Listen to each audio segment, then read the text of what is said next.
Meteorologist Peter Hall. Here's our NBC3 First Alert forecast. And as we look ahead today, we're likely reorganizing the lake effect.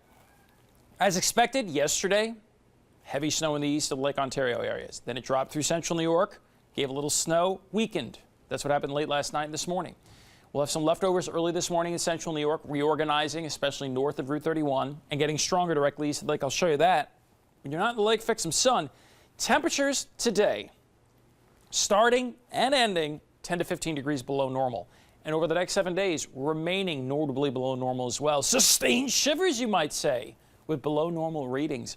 I just mentioned that the lake effect snow will be moving, bands on the run, moving up north. And they're going to be intensifying tonight as well up north. It's basically almost the same areas that got hit hard will probably get hit hard again tonight into the wee hours of tomorrow morning. Then we go from the localized lake effect snow. For instance, right, Syracuse had about 2-3 inches out of this event. Redfield already has had 44 inches, and they could get another foot or two of snow either over or just to the north of Redfield. So just keep in mind, lake effect, local, huge differences.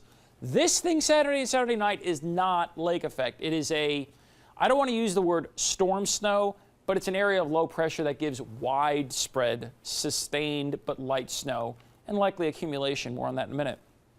Flurries left over directly east of the lake. Now, within the flurries, there may be a little bit of a squall where my hand is. That'll scrape this area like this during the morning. And yeah, we have goosebumps galore. I like my alliterations. And there it is, east-northeast of Lake Ontario, getting stronger every day. Chicago reference. Feeling stronger every day? Well, the bands will be getting stronger later today. Snow bands could be reaching the 1 to 2 inch criteria per hour, and then hitting those areas east and east-northeast of Lake Ontario, and then moving a little bit further to the south by morning. New snow between 7 a.m. and 5 p.m. will generally be an inch or less Syracuse south. You go north of the Thruway, an inch likely. You get closer to the blue area, darker blue, there'll be 3, and then 3 to 6 within this blue area. And a lot of what you're seeing up north, this area right here, that's happening this afternoon. That takes care of today. How about tonight? We showed you that band of snow directly east of the lake. Yep, here we go. Remember, when it's a west to east band, you can really get those increased snowfall rates because you have the whole length of Lake Ontario and also upwind lakes too. 1 to 2 feet of snow possible northeastern Oswego, southeastern Jefferson, and central and western Lewis counties. And you can see the surrounding areas. A little bit to the south off of Lake Erie, isolated 1 to 3 inch amounts, Tully, Lafayette, maybe Whitney Point or Homer. So there you go. That takes care of tonight.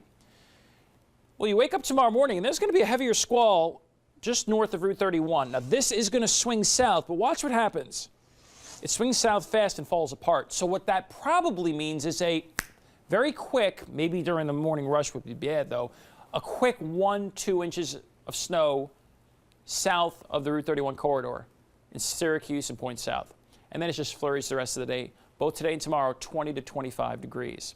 Friday night, maybe some flurries, otherwise not much. Then the widespread snow I was talking about Saturday, here it comes from the south. I expect for Saturday and Saturday night, we're probably going to wind up getting 3 to 6 inches of snow, and I can make some alterations to that forecast depending on how much it looks like as we go tomorrow.